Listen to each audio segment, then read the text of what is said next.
Olá, começa agora mais uma edição do Jornal Panorama, que traz para você as notícias do Parlamento Capixaba. A audiência pública da Comissão de Saúde debateu a gestão dos 14 comitês de bacias. O plano de ação para proteger a água poderá incluir restrições de uso e até medidas como a cobrança pela água na agricultura, o que não está sendo aceito pelos agricultores. Protesto contra a cobrança pelo uso da água. A manifestação de agricultores familiares aconteceu na audiência pública da Assembleia Legislativa, que debateu a gestão dos comitês de bacia hidrográfica. Tudo que é pedido a gente faz, né? Mata ciliar a gente está fazendo, quem não fez está fazendo, né? Reserva legal, tudo a gente tenta fazer tudo da melhor maneira possível. E agora estão vindo com a cobrança da água, entendeu? A cobrança da água. Vai ficar nas costas de quem isso aí? Do agricultor e do consumidor. Você sabe por quê do agricultor? O agricultor ele não tem como colocar preço no produto dele. Quanto mais eu sou produtor de leite e de café. O preço de café todo mundo sabe, o café robusta, né? Vem de Londres. E o café arábico vem de Nova York, o preço. O leite é o laticínio que fala o preço que vai pagar. Aonde eu vou botar essa taxa a mais? Você está entendendo? Os agricultores foram presença maciça na audiência e condenaram a cobrança pelo uso da água. O ambientalista Eduardo Pignaton também avalia que pequenos produtores não devem ser penalizados. Pelo que está se vendo, todo mundo vai pagar. E é isso que os agricultores não aceitam, porque eles são os produtores de água. Eles são os responsáveis pelos reabastecimentos do lençol freático. Então eles querem se ver livres dessa cobrança, porque eles já produzem alimento e eles já produzem água. Hoje o problema está aparecendo porque tem pouca água para muita gente. Então, enquanto o governo não colocar em prática as políticas que ele tem a obrigação de colocar, como caixa seca, mini barragem, fortalecimento da agricultura familiar, ele não pode cobrar. Porque primeiro ele tem que fazer a parte dele para poder depois cobrar, porque sempre quem pagou fomos nós. Já o presidente do Comitê da Bacia do Rio Jucu disse que é necessário avaliar a questão. O comitê ele foi criado há 10 anos atrás, ele está fazendo a gestão conforme a lei determina. A que lei eu me refiro? Me refiro à lei estadual e à lei federal. Então nós criamos o comitê, fizemos regimento, fazemos os processos eleitorais, publicamos todas as nossas decisões e iniciamos a discussão da construção do plano de bacia, o plano de recursos hídricos, fazendo a caracterização do rio, dos problemas, identificando o diagnóstico e o prognóstico. E iniciamos a discussão da cobrança. Por que a discussão da cobrança? Porque a gestão, a lei criou o comitê e a gestão mandou que ele tivesse instrumentos para fazer a gestão, para fazer a governança das águas na bacia. E aí, entre esses instrumentos, está a cobrança, que é onde você vai alavancar recursos para irrigar o sistema. Então o comitê do Jucu, ele está cumprindo a lei.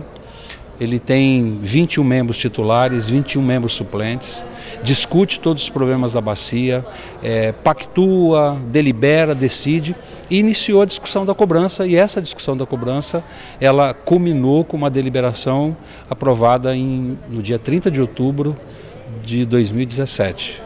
Essa deliberação, implantando a cobrança pelo uso da água no Jucu, está agora para ser avaliada pelo Conselho Estadual de Recursos Hídricos. O representante da Agência Estadual de Recursos Hídricos explicou que a cobrança depende de decisão dos comitês de bacia. O processo de discussão ele tem autonomia dentro de cada bacia hidrográfica dos comitês de bacia. Então, os comitês de bacia são as instâncias decisórias, as instâncias de deliberação e discussão do que chamamos de mecanismos e valores. A partir de um estudo de arrecadação, do potencial de arrecadação, o comitê aponta quais os usos, quais as expressões de volume e vazão instantânea dentro da indústria, saneamento e agricultura que serão cobrados e aqueles que serão isentos. Os comitês de bacia existem desde 1988. São órgãos colegiados responsáveis pela gestão das bacias hidrográficas. Os comitês são compostos por representantes do poder público, dos usuários de água e da sociedade civil organizada. Essa composição diversa é para assegurar que todos os segmentos que tenham interesse sobre a água sejam representados e tenham poder de decisão. Aqui no Espírito Santo são 14 comitês de bacia. A audiência pública foi proposta pela Comissão de Saúde e Saneamento da Casa. Nós mandaremos a ata para o Ministério Público, pedindo a participação do Ministério Público, e foi solicitado também que nós fizéssemos as reuniões, as audiências públicas, nos 12 ou 14 comitês de bacia que existem, porque lá na região vai discutir o assunto de cada região. Então, foi muito claro, 3 participantes dizendo que, especialmente do São Mateus, Arilson, né, dizendo que não será cobrada água da agricultura familiar. Houve uma controvérsia nesse momento e que eu pedi que afirmasse. Eu acho que, se isso fosse dito desde o começo, acho que não teria tido uma discussão tão ferrenha como aconteceu. A audiência foi muito proveitosa porque nós agora vamos pedir ajuda ao Ministério Público para nos orientar esse caminho melhor para essa convergência, para que não haja nenhum atrito, conforme nós vimos hoje aqui. Hoje também é dia de rever os destaques do trabalho parlamentar em plenário. Quem tem as informações é a repórter Larissa Lacerda.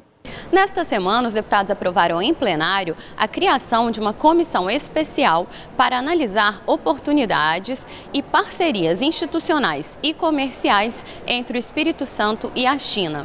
A iniciativa é da deputada Janete de Sá. Nós fomos demandados pelo prefeito Juninho, prefeito de Cariacica, que já há algum tempo vem sido procurado pela Câmara de Comércio Internacional da China, porque vê em Cariacica potencialidades. E aí o prefeito pediu que a gente trouxesse essa demanda para a Assembleia, para que a gente pudesse estar criando uma comissão para fazer essas discussões, onde a gente pode estar identificando, junto com a Câmara de Comércio Internacional da China, essas possibilidades de intercâmbio, de negócios, de potencialidades que cada município tem. A começar por Cariacica, que foi sondada e que, inclusive, marcaram uma visita até a China para poder estar discutindo isso mais de perto com as nossas autoridades municipais locais. Então, eu acredito que é um movimento legal, que pode estar apresentando, aqui através do debate que a comissão vai proporcionar, está apresentando essas potencialidades que os diversos municípios do Espírito Santo têm. É uma comissão instituída de 3 deputados, que tem prazo de funcionamento de 180 dias, podendo ser prorrogado, e que vai facilitar esse intercâmbio, essas discussões e também o levantar dessas potencialidades. E na sessão ordinária de quarta-feira, os deputados receberam documentos da Associação de Defensores Públicos do Espírito Santo, solicitando apoio para a valorização da carreira desses profissionais. Vários deputados fizeram um discurso a favor dos defensores públicos. Nós temos hoje o pior salário do país. Com isso, muitos defensores públicos tomam posse, ficam pouco tempo na carreira e migram para outras carreiras jurídicas, até mesmo para outras defensorias de outros estados, por conta dessa defasagem salarial. Então, a princípio, nós estamos reivindicando a aprovação do projeto de lei que reestrutura a nossa carreira de maneira que nós tenhamos um subsídio compatível com a média nacional, né? E, logicamente, orçamento para que nós possamos executar essa implementação remuneratória. Com o aumento da população, com o aumento dos problemas, não há lógica você ver o orçamento da defensoria diminuindo e o número de defensores também diminuindo. Os defensores públicos do Estado, eles têm o pior salário do Brasil, a exemplo do que acontece também com a Polícia Militar, né, aqui no Brasil. Então não se trata de reivindicações corporativistas, mas de uma necessidade. A defensoria precisa de um apoio, de um suporte, tem que se aumentar essa dotação orçamentária e rever essa questão salarial mesmo dos defensores. É uma situação que prejudica a sociedade, sobretudo a parcela mais pobre, mais carente da sociedade. Então a gente espera, nós já apelamos ao governo, né, que o governo atenda a essas reivindicações, que dialogue com a defensoria para que esses problemas sejam resolvidos. E na fase da ordem do dia das sessões ordinárias dessa semana, não houve número mínimo de deputados para a votação. Por isso, as matérias que estavam em pauta devem ser analisadas na sessão de segunda-feira. Voltamos ao estúdio. Vamos agora conferir como foram as atividades parlamentares durante a semana. Uma audiência pública conjunta das Comissões de Política sobre Drogas e de Segurança foi realizada em Pinheiros, norte do estado. Uma das conclusões foi que é preciso aumentar a interlocução entre governo e municípios para avançar no combate, prevenção e tratamento do uso de drogas. A importância da criação dos conselhos municipais também foi ressaltada. O 12º Fórum de Políticas Públicas para a Mulher Vítima de Violência Doméstica e Familiar e o primeiro Fórum da Mulher no Poder Legislativo discutiram o espaço feminino na sociedade. A pequena participação na política e a grande presença nas estatísticas sobre violência foram constatadas. Também foram apontados caminhos para a superação do quadro atual. O Jornal Panorama faz um rápido intervalo e já volta com mais informações sobre o trabalho legislativo.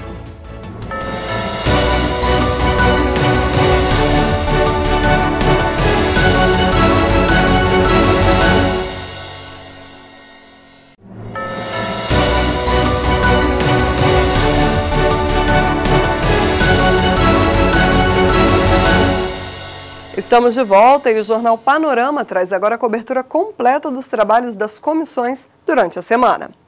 A Comissão de Cidadania e Direitos Humanos debateu o Plano Hídrico do Estado.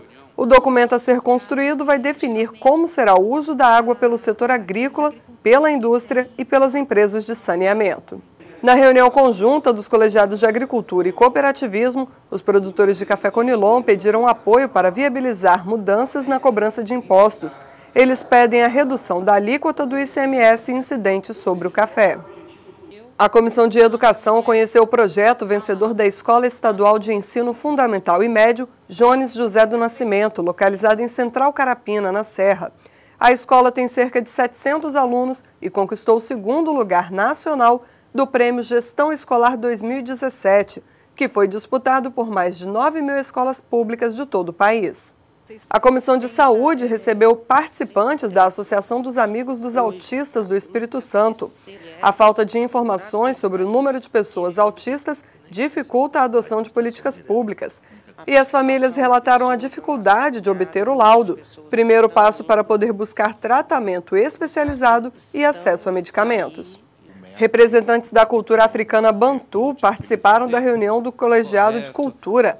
Eles ressaltaram a contribuição desse grupo étnico-linguístico originário da África para a formação cultural do capixaba. Ainda durante a reunião, o vice-presidente da comissão apresentou o relatório da visita técnica ao Cais das Artes, que foi aprovado pelo colegiado.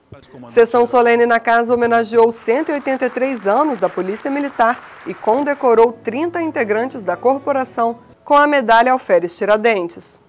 Em sessão especial, foram destacadas ações religiosas e sociais das Igrejas Assembleias de Deus.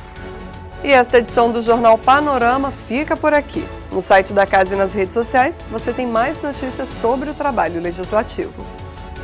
Obrigada pela companhia de sempre e continue ligado na TV Assembleia, o seu canal cidadão.